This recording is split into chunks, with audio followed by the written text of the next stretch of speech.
সাবেক প্রধানমন্ত্রী শেখ হাসিনা এবং আসাদুজ্জামান খান কামালের বিরুদ্ধে প্রদত্ত সেই আমৃত্যু কারাদণ্ডকে মৃত্যুদণ্ডে পরিণত করার জন্য আপিল বিভাগে অর্থাৎ সুপ্রিম কোর্টের আপিল বিভাগে একটি আপিল দায়ের করা হয়েছে। গত 17 নভেম্বর 2025 তারিখে আন্তর্জাতিক অপরাধ ট্রাইব্যুনাল, যেটি পুনর্গঠিত হয়েছিল জুলাই গণঅভ্যুত্থানের পরে, সেই ট্রাইব্যুনালের প্রথম রায় হয়েছিল।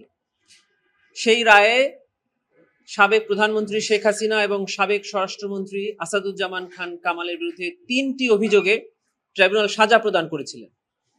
তার মধ্যে প্রথম অভিযোগে ট্রাইব্যুনাল এই দুই আসামির বিরুদ্ধে আমৃত্যু কারাদণ্ডের আদেশ প্রদান করেছিলেন, আর বাকি দুটি অভিযোগ একত্রিত করে ট্রাইব্যুনাল তাদের বিরুদ্ধে মৃত্যুদণ্ডের রায় প্রদান করেছিলেন। প্রসিকিউশনের পক্ষ থেকে সাবেক প্রধানমন্ত্রী শেখ হাসিনা এবং আসাদুজ্জামান খান কামালের বিরুদ্ধে প্রদত্ত সেই আমৃত্যু কারাদণ্ডকে মৃত্যুদণ্ডে পরিণত করার জন্য আপিল বিভাগে অর্থাৎ সুপ্রিম কোর্টের আপিল বিভাগে একটি আপিল দায়ের করা হয়েছে। আজকে সেই আপিলটি দায়ের করা হয়েছে কারণ আপনারা জানেন যে ট্রাইব্যুনালের যে কোনো রায়ের বিরুদ্ধে সুপ্রিম কোর্টের আপিল বিভাগে 30 দিন সময় থাকে আপিল দায়ের করার। 17 তারিখ ছিল এই শেষ দিন। আমরা আজকে আপিল বিভাগে সাবেক প্রধানমন্ত্রী শেখ হাসিনা, সাবেক স্বরাষ্ট্রমন্ত্রী আসাদুজ্জামান খান কামালের মৃত্যুদণ্ড চেয়ে অর্থাৎ আমৃত্যু কারাদণ্ডকে মৃত্যুদণ্ডে উন্নীত করার জন্য, ইনহ্যান্স করার জন্য আমরা আপিল দায়ের করেছি 8টি গ্রাউন্ডে। আমরা আমাদের মেমো অফ অ্যাপিলে 8টি গ্রাউন্ড এনেছি। তার মধ্যে প্রথম গ্রাউন্ড হলো যে আন্তর্জাতিক অপরাধ ট্রাইব্যুনাল আইন 1973-এ যে রায়ের কথা, যে শাস্তির কথা বলা আছে, তার প্রথমেই ডেথ পেনাল্টি দিয়ে বর্ণনা করা আছে, তারপরে গ্র্যাভিটি অফ দি অফেন্সের কথা বলা আছে। যেহেতু আইনে একটি শাস্তি প্রেসক্রাইব করা আছে, এজন্য ডেথ পেনাল্টি তারা সকল চার্জেই পাওয়ার যোগ্য। এটা আমাদের প্রথম গ্রাউন্ড ছিল। দ্বিতীয় গ্রাউন্ডে আমরা বলেছি যে জুলাই গণ অভ্যুত্থানে যে অপরাধ সংগঠিত হয়েছে সেটা হলো violation of serious human rights, এবং সেখানে হেনিয়াস অফেন্স হয়েছে, যার শাস্তি একমাত্র মৃত্যুদণ্ডই হওয়া উচিত। তৃতীয় গ্রাউন্ডে আমরা বলেছি যে স্কেল অফ অ্যাটাক, যেটা এগেইনস্ট সিভিলিয়ান, নিরস্ত্র নিরীহ মানুষের উপরে হয়েছে, তার ব্যাপকতা ছিল মারাত্মক। এর কারণে মৃত্যুদণ্ড ছাড়া অন্য কোনো শাস্তি প্রদান করা আইনত সঠিক হয়নি, এটা আমরা বলেছি। চতুর্থ গ্রাউন্ডে আমরা বলেছি যে গ্র্যাভিটি অফ দি অফেন্স, যেটা ট্রাইব্যুনাল আইনে বলা আছে, সেই গ্র্যাভিটি অফ দি অফেন্স অনুযায়ী মৃত্যুদণ্ডই একমাত্র শাস্তি হওয়া উচিত এই ধরনের অপরাধের ক্ষেত্রে।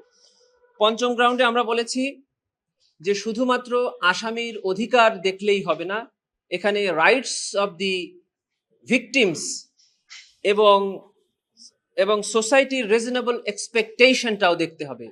একটা সমাজ এই ধরনের অপরাধের কি ধরনের শাস্তি প্রত্যাশা করে এবং ভবিষ্যতে এই ধরনের অপরাধ প্রবণতা বন্ধ করার জন্য আদালত কর্তৃক কি ধরনের শাস্তি প্রাপ্ত হলে বা প্রদত্ত হলে সমাজ এই ধরনের অপরাধ থেকে মুক্ত হবে, সেই সোশ্যাল এক্সপেকটেশনটাও আদালতের দেখা উচিত ছিল, অর্থাৎ মৃত্যুদণ্ড প্রদান করা উচিত ছিল।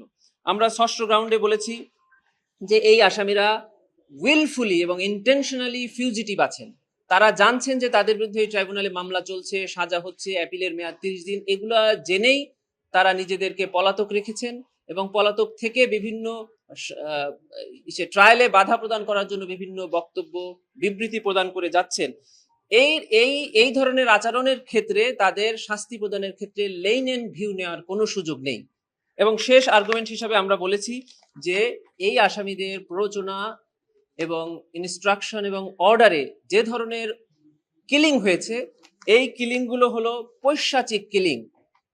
তাদের নির্দেশে এই যে সারা দেশে 1400-এর অধিক শহীদ হয়েছেন, 25,000-এর অধিক আহত হয়েছেন, এবং এই চার্জ 1-এ আবু সাইদ, যিনি এই জুলাই গণঅভ্যুত্থানের পাইনিয়ার ছিলেন, আবু সাইদের হত্যাকাণ্ডটিও জড়িত। অতএব চার্জ 1-এ তাদের জন্য মৃত্যুদণ্ডটাই ছিল ন্যায় বিচার। সেটি যেহেতু ট্রাইব্যুনাল দেননি, এই সকল গ্রাউন্ড উল্লেখ করে আমরা আপিল বিভাগে তাদের মৃত্যুদণ্ড চেয়ে আপিল দায়ের করছি। আপনারা জানেন যে আন্তর্জাতিক অপরাধ ট্রাইব্যুনাল আইনের 21 ধারা মোতাবেক আপিল দায়ের করা এটা অ্যাজ অফ রাইট। অতএব যেখানে অ্যাজ অফ রাইট আপিল দায়ের করা হয় সেখানে শুনানির প্রয়োজন হয় না। এটা দায়ের করা মানেই আপিল গৃহীত হয়েছে মর্মে ধরে নেওয়া হয়। আপিল নিষ্পত্তির জন্য একটা শুনানি হবে, তার জন্য আমাদের আইনে পরিষ্কার করে বলে দেওয়া আছে যে 60 দিনের মধ্যে এই আপিলটি নিষ্পত্তি করতে হবে।